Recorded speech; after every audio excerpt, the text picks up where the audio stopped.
ইসলামের মধ্যে যেগুলি আছে সেগুলির বাইরে আমরা কিছু করব না। ইসলাম আমাদের জন্য বিনোদনের ব্যবস্থাও রাখছে। রাসূল সাল্লাল্লাহু আলাইহি ওয়াসাল্লাম যখন মদিনাতে গেলেন, গিয়ে দেখেন সেখানে 2টা দিনে মানুষ আনন্দ করে। আল্লাহ রাসূল সাল্লাল্লাহু আলাইহি ওয়াসাল্লাম পরের বছর ঘোষণা দিলেন, তোমাদের জন্য 2 দিন আনন্দের, একদিন ঈদুল ফিতর আর একদিন ঈদুল আজহা।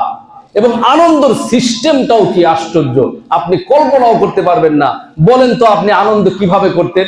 নামাজ পড়ার পর, এই 2 রাকাত নামাজ পড়ার পর এই মসজিদে আসেন বা ঈদগাহে যান, নামাজের পরের যে আনন্দ, এই আনন্দ দুনিয়ার কাউকে দেখানো সম্ভব? কাউকে দেখানো সম্ভব না। আপনি যখন নামাজ পড়েন, এক ওয়াক্ত নামাজ যদি ছুটে যায়, দুনিয়ার যত ভালো রেস্টুরেন্টেই খান না কেন আপনার খাবার ভালো লাগবে না। এইটার নামই হচ্ছে শান্তি, এইটার নামই হচ্ছে আনন্দ, এইটার নামই হচ্ছে বিনোদন।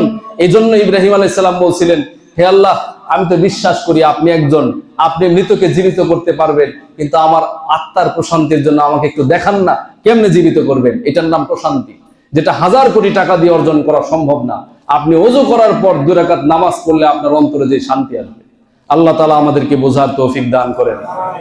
এই যেহেতু কৃষ্টি কালচারের কথা আসলো, আমরা আমাদের বাচ্চাদেরকে, আমরা নিজেরা এদেরকে সমর্থন করব না, এদের কোনো অনুষ্ঠান পালন করব না।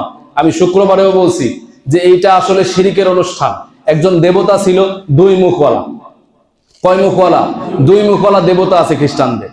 এরা করতো কি, এই ডিসেম্বর মাসের 31 তারিখে রাত 12টা পর্যন্ত পিছনের যে মুখটা আছে, ওই মুখের কাছে যায় কইতো, যা করছি ভুল হয়ে গেছে, মাফ করে দিও, আর তুমি সবকিছু নিয়ে তরায় দিও। আর যখন ওই 12টার পরে আসতো, তখন এই দ্বিতীয় সামনের মুখের সামনে এসে বলতো, আজকে থেকে আনন্দ। এই মদ খায় তারা নাচানাচি করতো শুকরের গোশত দিয়ে, যে সবকিছুই মুসলমানদের জন্য হারাম। আর আপনার বাচ্চা সেই অনুষ্ঠানে নাচানাচি করতেছে, আপনি কল্পনা করতেছেন, আর আপনি বলতেছেন সকলকে হ্যাপি নিউ ইয়ারের শুভেচ্ছা। মানে কিসের শুভেচ্ছা দিলেন আপনি?